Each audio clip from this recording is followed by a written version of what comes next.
Bonjour à tous. Aujourd'hui, soyez un avec Dieu par la foi. Afin que tous soient un, comme toi, Père, tu es en moi, et comme je suis en toi, afin qu'eux aussi soient en nous. Jean 17, verset 21. Je suis le cep, vous êtes les sarments. Pouvez-vous concevoir une union plus intime avec le Christ? Les fibres du sarment sont presque toujours identiques à celui du cep.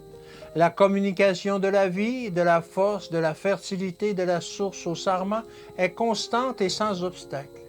La racine envoie la sève par l'intermédiaire des sarments. Telle est la véritable relation entre le croyant et le Christ. Le croyant demeure en Christ et tire de lui sa subsistance.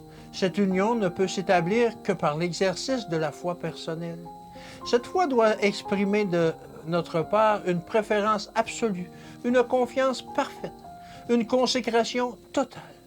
Nous devons soumettre entièrement notre volonté à celle de Dieu.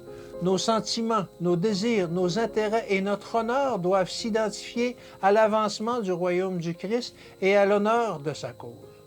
Nous recevons ainsi constamment la grâce du Sauveur et lui accepte notre gratitude. Lorsque s'établit une intimité dans nos relations et dans notre communion avec Dieu, nos péchés sont transférés sur le Christ et sa justice nous est imputée. Le Sauveur a été fait péché pour nous, afin que nous soyons justifiés en Dieu par lui. Nous avons accès auprès de l'Éternel par le Christ, nous sommes acceptés par l'intermédiaire du Fils bien-aimé.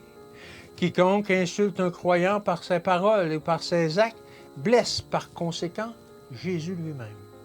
Et quiconque offre un verre d'eau à un disciple parce qu'il est un enfant de Dieu, l'offre au Christ lui-même.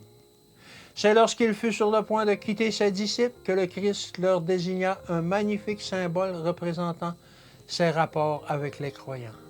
Seule l'union avec le Christ, grâce à une foi vivante, est durable. Toute autre union est destinée à périr. Le vrai croyant choisit Dieu comme le premier, le dernier et le meilleur en toutes choses. Que Dieu vous bénisse et qu'il vous garde, et à demain.